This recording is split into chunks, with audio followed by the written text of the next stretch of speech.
In today's video, I'm answering 5 of your frequently asked slow living questions. Let's get right into it. Okay friends, I get a lot of slow living questions, of course, and I haven't done one of these Q&As in a while, so I figured I would round up the top 5 questions that I have been getting recently. Thank you so much to those who have sent a question over in the past few months. I am going to jump into these questions right now, but I just wanted to give some context for those who are now joining this channel and joining this community. First off, welcome. I am so glad that you're here, but I started my slow living journey, I think about 3 or so years ago when I moved from New York City. I am originally from New York over to a much smaller city in New Jersey. I am currently still on my journey. I'm no expert in the space. I have just been sharing my insight and experience on my slow living journey as I go through it, and I continue to go through it. So I have just been sharing insight to the best of my ability, and I hope these answers to the questions that you have are going to be helpful. Again, let's jump right into it. The first question is a really simple but really great question. It is, what is slow living? So I'd like to answer this question by thinking about slow living, the term slow living, in the most literal sense, because I do know that it sounds very vague, but if we look at it literally, I think slow living is truly to slow down your lifestyle or find ways to slow down. And so that can be done through so many different things. It can be literally slowing down, and I think that's going to resonate with a lot of people who have busy lifestyles and they are craving a bit of actual slowness. But it can also be done through mindset shifting, perspective shifting, through productivity. I firmly stand by productivity and slow living going hand in hand. You'll see a lot of that content on my channel.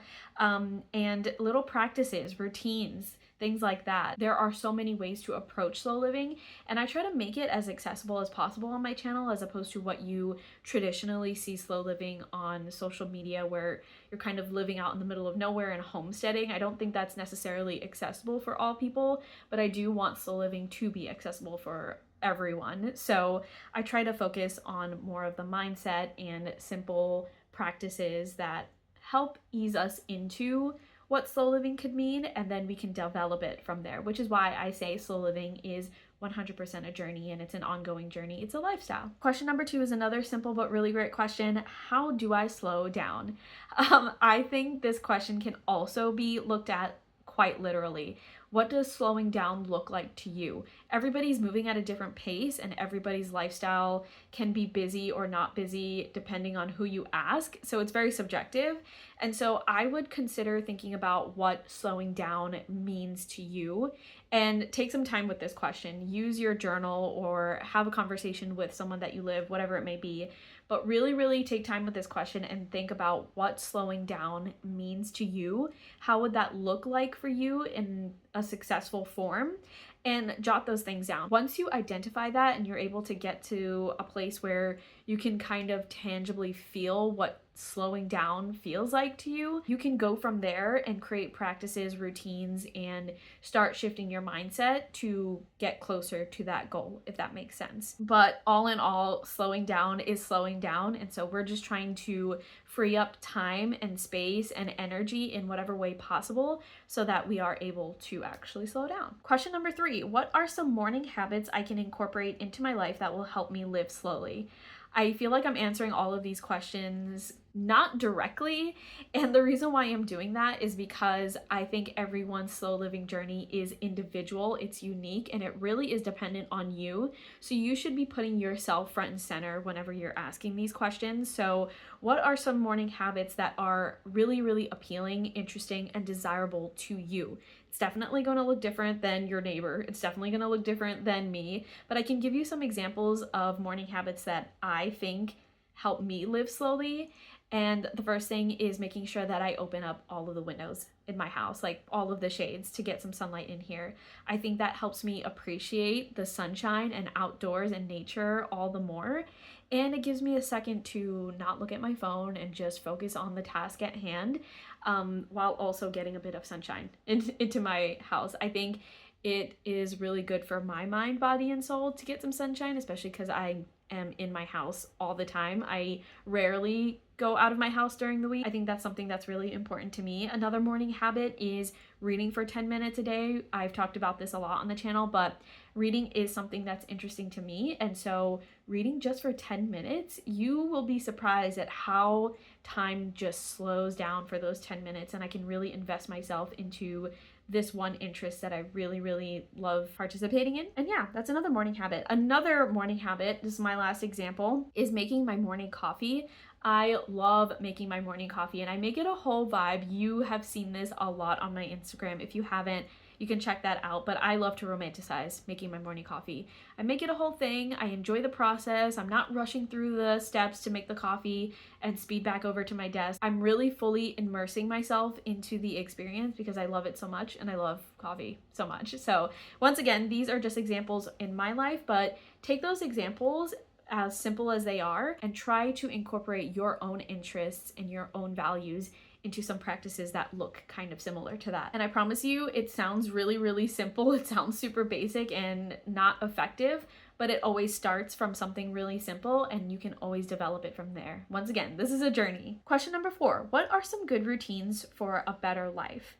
I look at this question and I think good routine is, again, individual and unique to the person. A good routine is only good if it's a routine that fits with the person. So this is something that you also need to kind of sit down and think about and identify what is good to you. What do you think would be a good addition in your life? Some examples, meditation, body movement, getting outside, immersing yourself in nature, getting fresh air, spending time with friends, spending time with family, investing in hobbies, investing in interests, maintaining a work-life balance. All of these things can become part of your good routine. And so once you're able to identify, once again, you could use your journal to do this. Once you identify these things, you can create a routine from there. If you need tips on how to actually create a solid routine from beginning to end, I do have blog posts that are they're very simple. They're very accessible and easy to follow, and it will take you step by step through the process of creating an idea of what you want your routine to look like, and then actually implementing the steps from beginning to end, a whole entire routine in 15 minutes or less or more. Again, you can develop it from there, but creating a good routine for a better life is going to be subjective. And so you need to do some soul searching, some contemplation before you can get there. And then once you get there, it's going to be a lot easier to turn your ideals and values and interests into a tangible routine. And then the last question is, do you meditate? Do you have any meditation recommendations? I'm really surprised that I got this as like one of my top questions this quarter, because I do not really meditate. I used to meditate a lot when I was in a very busy season. I don't even want to call it season. It was more so that was my lifestyle. And so meditation was absolutely necessary. Otherwise, I would lose my mind. And sometimes I would use an app, and I think the apps that I used back in the day don't exist anymore, but I do know that Headspace is a really, really good one. I think my Aura Ring is actually compatible and connected to Headspace. So the Aura brand really recommends Headspace as well. And there are so many options in there. There are like 5-minute options all the way up to much longer options. So definitely recommend Headspace. I think Fitbit also has some meditation practices in there as well.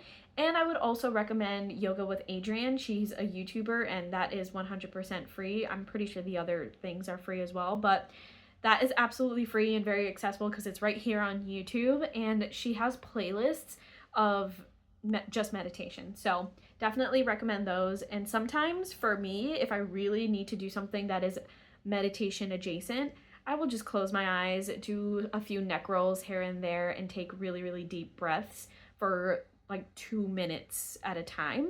And that is just helpful. So if you want something super basic, that's my super basic practice that I don't do often, but it does help. Okay, so those are my top 5 questions. If you have any other questions about slow living or just any questions that you have for me, always feel free to leave them down in the comments. If you don't feel super comfy kind of like sharing your question publicly, you can always DM me on Instagram as well. I'm always checking, I'm always active.